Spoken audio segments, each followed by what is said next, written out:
کاتێکدا ئەم گفتوگۆیە بەڕێوە دەچێت کە پێشاتەکانی ناوچەکە پێیان خستووەتە قۆناغێکی گرنگەوە.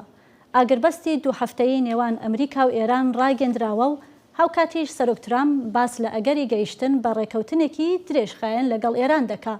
لەلایەکی دیکەوە لێدوانەکەی ئەم دوایەی ترامپ سەبارەت بە ناردنی چەک بۆ خۆپیشاندەرانی ئێران و بانگەشەی ئەوەی کە لایەنێک چەکەکانی بۆ خۆی هەڵگرتووە کاردانەوەیەکی زۆری بە دوای خۆی داهێناوە. هاوکات هەڕەشەکانی کۆماری ئیسلامی ئێران لە دژی لایەنە کوردیەکان لە هەرێمی کوردستان جارێکی دیکە دەستی پێکردووەتەوە و بە هاوکاری لەگەڵ ئەمریکا و ئیسرائیل تۆمەتباریان دەکا. لەم گفتوگۆیەدا لەگەڵ هەژار برنجی نوێنەری حزبی دموکراتی کوردستانی ئێران پرسیار لەسەر هەڵوێستی حیزبەکەی دەکەین سەبارەت بەم پێشاتانە. کاک هەژار وێرای بەخێر هایتنت. سەرەتا دەمەوێت بزانم هەڵسەنگاندنی ئێوە وەک حزبی دموکراتی کوردستانی ئێران بۆ ئەم ئاگربەستە دوو هەفتەیە چییە؟ ئەم ئاگربەستە شتێکە چاوەڕوانکراو بوو بۆ لە بەرخاتریەوەی پێمان وایە هەرتگلایەن هەم ئەمریکا و هەم ئێرانیش گەیشتبوونە بۆمبەستێک لەوەی کە دەیان کرد. ئێمە پێشتریش هەر لە لای خۆشتان لە دەنگی ئەمریکا بەشی کوردی من باسم کردبوو کە بە تەنیا و بە تەنیا هێرشکردن بە بۆمب و تەیارە و موشک و ئەوە ناتوانێت گۆڕانکاری ڕیشەیی لە ئێراندا دروست بکات. کەس هەر کەسێکی کە ئەو چاوەڕوانیەی هەبوو بێ زۆر واقعبین نەبووە لەسەر ئەرزی واقعەوەی کە لەوێ بووە. گۆڕانکاری ڕیشەیی و زۆر گرنگ کاتێک ڕوودەدا کە لە نێو خۆدا خەڵکی ئێران بۆ خۆیان بتوانن خۆیان ڕێک بخەنەوە و ئازادی خوازانی ئێرانی بتوانن ئەوە بکەن. ئەو ئاگربەستەی کە ئێستا کراوە بەڕاستی وەکو هەموو شەڕێکی کە هەر تگلایەنە کە خۆیان بە براوەی دەزانن، بەڵام بە دڵنیاییەوە ئێرانێک کە لەم شەڕەدا ئەو برینە قورسانەی هەڵی گرتووە، زربە یەکجار زۆر گەورەی وێکەوتووە لەو شەڕەدا. ئەو ئێرانە بۆ ناوچەکە لە ڕابردوو خەتەرتر دەبێت هەتاکو ببێت بە ئامرازێکی سەقامگیری لە ناوچەکەدا. دەگەڵەوەی کە ئێمە زانیاری زۆر وردمانەیە کە ڕەنگە ئەو دەستەڵاتەی کە ئێستا لە سەرکارە لە ئێران لە دوای ئەوەی کە لەو 5 هەفتەیەدا زۆر لایەنیان زۆر کەسیان نەماوە، ڕەنگە دەستەڵاتێکی توندڕەوتر بێت، توند ئاژۆتر بێت لەوەی کە پێشتریشە. بەڵام ئەمە بە پێچەوانەی وتەکانی سەرۆک ترامپە کە باز لەوە دەکا کە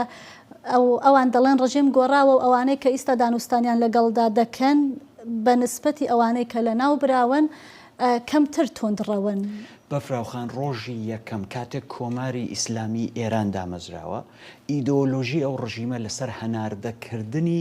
شۆڕشی ئیسلامی دانراوە. سیستمێک کە بژێرخانی فکری ئیدۆلۆژی لەسەر هەناردەکردنی شۆڕشی ئیسلامی بێت و ئەو هەناردەکردنە لە ڕێگای دروستکردنی هێزی نیابەتی و قۆڵی درێژ کراوە و دەست بە سەرداگرتنی ناوچەکە و پێم وابێ هەموو دنیاش بەڕۆن و ئاشکرا بینی کە لە کاتێکدا ئەمریکا و ئیسرائیل هێرشیان کردە سەر ئێران، بەڵام ئێران دەستی هاویشتە سەر هەموو ناوچەکە و چۆ. ئەو کەسانی کە ئێستا لەسەر سپای پاسدارانن، پێم خۆشە لێرە لە بۆ بینەرانی ئێوەشی ڕوون بکەمەوە بە پێی زانیاری زۆر ورد سەر بە ڕێڕەوی حەقانین دەنێ و مەکتەبی کۆماری ئیسلامیدا و سەر بە ئاغای موسپاحی یەزدینە کە یەکجار زۆر تونداژۆترن لەوانەی کە پێشوو بوون. ئەو فەرماندانەی سپا کە ئێستا لەوێ دەستەڵاتی سپایان بەدەستەوە هەیە و بە پێی هەموو ئاماژەکان و لە ڕابردووشدا کە ئێمە دەمانزانی شەخصی موجتەبای خامنەیی کە ئێستا بووە بە ڕێبەری کۆماری ئیسلامی، ئەو شەخصەش ڕێک لە ژێر ڕنگدانەوە و نفوزی ئەوانە بەنێو ئەو شەخصەدا. باشە کاکە ژار، با بڕۆینە سەر وتەکانی سەرۆک ترامپ کە چەند ڕۆژ پێش ئێستاوە ئاگاداری باسی لەوە کرد کە لایەنێک چەکی ناردووە بە خۆپیشاندەران و لایەنێک چەکەکانی لای خۆی هەڵگرتووە. منیش بە توندی ئەوەم ڕەت کردم. بەڵێ پێشتر ڕەتان کردبووە، بەڵام دوجار سەرۆک ترامپ پێشتر لە زاری پایامنێرێکی فاکس نیوزەوەمە ڕاگەیەندرا بوو، دوجاریش بەبێ ئەوەی ئاماژە بە کوردەکان بدا جارێکی تر تاکیدی کردەوە تەنانەت بە حاڵەتێکی هەڕەشەیشی کرد لەو گروپە. هێوە زانیاریەکانی ئێوە چییە؟ یعنی نوێترین زانیاریەکانتان چییە؟ من دیسانیش دەڵێمەوە ئەگەر بڕیار لەسەر یارمەتیدانی ئێمە بێ بۆ ئازادی خوازانی ئێرانی لە دوای شۆڕشی 1350 یان 1970 ئێمە هەموو کات کوردستان سینجی کراوە بووە و شوێنی ئەمن بووە بۆ ئازادی خوازانی ئێرانی. بەڵام ئێمە حازریش بووین بۆ ئیمکاناتە کەمە و سنووردارەی خۆشمان یارمەتی دەری ئازادی خوازانی ئێرانی بین، بەڵام ئەو شتێک کە باز دەکرێت هیچ پەیوەندیەکی بێ من و مەوزوعیەتی نییە. وەڕەتیەکەنەوە تەنها وەکو ئەمێ بزانم حزبی دموکراتەوە ڕەدەکەنەوە یان ئاگاداری من تەنیا حزبەکان نوێنەرەتی حیزبی دموکراتی کوردستانی ئێران دەکەم بەو هیوایم کە بتوانین بە یەکەوە دەگەڵ هاوپەیمانی هێزە سیاسیەکانی کوردستان لە داهاتوویەکی نێزیکدا لە دەرەوە نوێنەرەتی هاوپەیمانی کەواتە ئێوە ئێستاوەکو هاوپەیمانیەوە ڕەت ناکەنەوە تەناوەکو حزبی دموکرات ڕەتی من دەکەنەوە. ناتوانم ئێستا نوێنەرەتی هاوپەیمانی بکەم ئەم خولەکە نوێنەرەتی حیزبی دموکراتی کوردستانی ئێران دەکەم. باشە وەک دەزانی ئەمڕۆ کۆنسۆڵخانەی با بڵێن پێم وابێ ئێران لە هەولێر هەڕەشیەکی زۆر توندی با بڵێن بڵاو کردوێتەوە باز لەوە دەکا کە حەزبە کوردیەکان تۆمەتبار دەکا بەوەی کە با بڵێن بە شێوەیەک لە شێوەکان هاوکاری ئیسرائیل و هاوپەیمانی ئەمریکا و ئیسرائیل و دەڵێ چی دیکەمانە پەنابەرنێن و دەبێ ئێرە بە چۆڵ بکەن. ئەوان ئەو ڕەشە و گوڕەشانەیان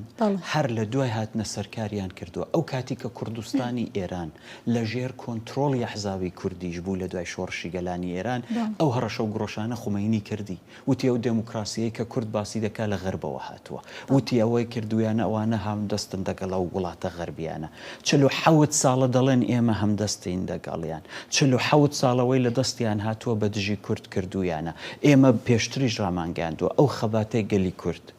نەدەگەڵم شەڕە دەستی پێکردووە نەبەم شەڕەش کۆتایی پێدێت گەلی کورد پشتی بە گەلی خۆی بەندە یەکەم خاڵی گرنگیش کە دەمەوێت بەڕاستی زۆر باسی لێ بکەم لەسەریشی ڕابوەستم لێرە بە دڵنیاییەوە هێزی کارای چەکداری حیزبی دموکراتی کوردستانی ئێران لە نێو قوڵایی خاچی کوردستانی ئێراندایە ئەوەی کە ئەوان لەوێ هێرشیان کردوتە سەری و ئێستاش زەختی بۆ دێنن کەمپی پەرابەرانە کە لە ژێر چاودێری نێودەوڵەتی و لە ژێر چاودێری UN دانراوە هیچ کەسێکی چەکداری تێدا نەبووە فقط بە بەهانە هاتوون هێرشیان کردوتە سەر و کەمپانە ئەوانش پێیان خۆشە لە نێو ماڵ و حاڵی خۆیان دابن پێیان خۆشە بچنەوە سەرخاچی خۆیان پێیان خۆشە بچنەوە نێو کەسوکاری خۆیان بەڵام ئەوەی کە دەبێت دۆخەکەی ئارام بێتەوە بۆی بتوانن ئەوانە بچنەوە بەرپرسی یەکەمی کۆماری ئیسلامیە بە ئەوەی کە کردوێتی نەیکردبایە ئەو کاتی خەڵکی ئێران بە کوردەکەشیەوە پەنابەر نەدەبوون لە وڵاتی دی. بەڵێ باشە ئێستا ڕوونە کۆماری ئیسلامی بە نسبەتی حزبەکانەوە دیدگا و با بڵێن کردداری چۆنە ئەمێ بزانم ئەگەر بێت و ئەم قسانەی کۆماری ئیسلامی با بڵێن لە ئەکتێکی سیاسیەوە ببێ بە کردەیەکی سەربازی و پێشتریش کردوێتی بەڵام پێچێ هەواڵەکان باز لەوە دەکەن ئەم جارە زۆر بە شێوەیەکی تندڕەوانەتر و بەرجستەتر ئەمە بک پلانی ئێوە چییە لە ئەگەری سناریۆکی بەم شێوەیە؟ ئێمە پێشگۆ نین ئێمە لەسەر ئەرزی واقع سیاست دەکەین و بە جۆرەی ڕاستیەکانی دۆخی ئەوەی کە هەیەش سیاست دەکەین واقعی سیاسەتیش ئەوەیە هەر بۆیش پێشە و شەڕەژە و کشتانێک کەوتومانە بە جۆرەی ڕاستیەکان بووە کەوتومانە نە زۆر خۆشببینانە دەگە خەڵکمان قسە کردو و نەبەتبینانش دەگە خەڵک قسەمان کردو ئێستاش هەروایە هەرچی واقعێک بێتە گۆڕێ بە جۆرەیوی هەڵسو کەوتی لەگەڵ دەکەین و بە پێی پرەنسیپ و ئوسول و سیاسەتەکانی حیزبی خۆمان هەڵسو کەوتی لەگەڵ دەکەین و دۆخی خەباتی گەلی کورد لە کوردستانی ئێران لە ڕۆژهەڵاتی کوردستان خەباتێک نییە کە بە هەموو زەبر و زەنگێک هەر لە ڕاگەاندنی جیهادی خومەینی لە دوای شۆڕشی گەلانی ئێرانەوە بیکرا هەتا شەڕی سێمانگە هەتا دوای شەڕی سێمانگە هەتا هێرشەکانیان بۆ سەر کوردستان هەتا هێنانی هێز بۆ سەر بنکە و بارەگاکانی حیزبی دموکرات لە دەیەکانی ڕابردوودا هەتا ئەو تۆپباران و موشکباران و درۆنبارانەی ماڵ و حاڵی بنەماڵەکانی ڕۆژهەڵاتی کوردستان لە باشووری کوردستان پێشی بەو خەباتە نەگرتو و پێش بەو خەباتەش ناگرێت هەروەکو وتیشم جارێکی دیکە دەیڵێمەوە ژێرخانی فکری ژێرخانی مرۆڤی ژێرخانی هێزی حیزبی دموکراتی کوردستانی ئێران لە قوڵایی خاچی کوردستانی ئێراندا کەواتە باشە ئێوە ئەمەوێ بزانم ئەگەر بێت و لەوەی کە ئێران بەردەوام بێک لە هێرشکردن بۆ سەر وەک چۆن ئێستا باشت پێکردکار بەردەوامن و ئەو کارش دەکەن لە ئەگەرێکی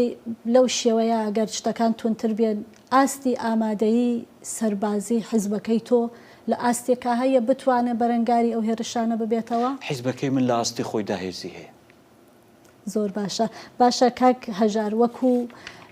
دوایین پرسیار دەمەوێت بزانم ئێوە تاوەکو ئێستا هەنگاوێکی لەو شێوەیەتان هەڵگرتووە کە بتوانن لەگەڵ ئەمریکا بە شێوەیەکی ڕاستەوخۆ یان ناڕاستەوخۆ ئیش بەوە بکەن کە کوردیش ببێ بە بەشێک لە ئەو دانوستانانەی کە لەگەڵ ئێرانە دەکرێت با بڵێن چۆن ئەڵێن کە دانۆڵد ترامپ داوای کردووە وڵاتانی کەندا و بپارێزرێ هێرش دەکرێتە سەری کوردیش ببێ بە بەشێک لە ئەو دانوستانە. ئێمە داوای وەمان لێ نەکراوە کە ببین بە بەشێک لەو دانوستانانە تاکو ببین بە بەشێک و باوەڕشمان بەوەی نییە کۆماری ئیسلامی ئێران سیستمێک بێت کە بە دانوستان بتوانێت خەتی مەشی فکری و کارداری خۆی بگۆڕێت بە هیچ شێوازێک باوەڕمان بۆ نییە چونکەوە چەندین جار لە ڕابردوودا تاقی کراوەتەوە هەر سەرۆک ترامپ بۆ خۆی دەیوت حکوومەتی ئێران حکوومەتێک نییە بۆیش چوم من ئەوەی ڕێککەوتنەکەی باراک ئۆبامام دەگەڵی هەڵوەشاندوێتەوە کە بۆی کە حکوومەتی ئێران حکوومەتێک نییە بتوانێتن لە ڕێگەی گفتوگۆ لە ڕێگای سازان لە ڕێگای دانیشتن بتوانی تۆ خەتەرەکەی لەسەر کەمکەوە هەر بۆش من دووبارەی دەکەمەوە هەر وەزیری دەرەوەی ئێستای ئەمریکا خۆی بوو کە لە نێو ئیدارەی ئەمریکادا پێشتر کە خۆی وەزیر نەبوو کەم ماوەیە چەندین جار بڵاو بووە باسی وی کرد کوتی ئەو کاتێکەوە ڕێککەوتنی دەگەڵ دەکەن ئەو کاتێک کە دەوە دەگەڵی دادەنیشن ئەو کاتێکەوە بودجەی دەدەنێت ماوەیەکی دیکە ئەو بودجەیە جارێکی دیکە دەبێتەوە خەتەر لەسەر ئاسایشی نەتەوەیی ئەمریکا من ئێستاش لێرەوە بە دڵنیاییەوە ئەوە باز دەکەم ئەگەر سەرۆک ترامپ هەمووی هەوڵ و کۆششی لەسەرەوەیە کە ئێران نەبێت بە هەڕەشەیەکی ئەتۆمی لەسەر ئەمریکا دەبێ ئەوە باش هەموو لایەک دەرچی پێ بکەن و بیزانن و بۆ هەموو لایەکیش ڕوونە هەتا ئەو ڕۆژەی سیستمی کۆماری ئیسلامی ئێران مابێ هەڕەشەی هێرشی ئەتۆمی کۆماری ئیسلامی بۆ ئێران بۆ سەر ویلایەتە گرتووەکانی ئەمریکا کۆتایی نهاتووە. زۆر سپاسم هەژار برنجی نوێنەری حزبی دموکراتی کوردستانی ئێران کە بەشدار بوون لەم گفتوگۆیەدا. زۆر سپاس کاکەژار. سپاس بۆیەوەش بۆم دەرفەتە.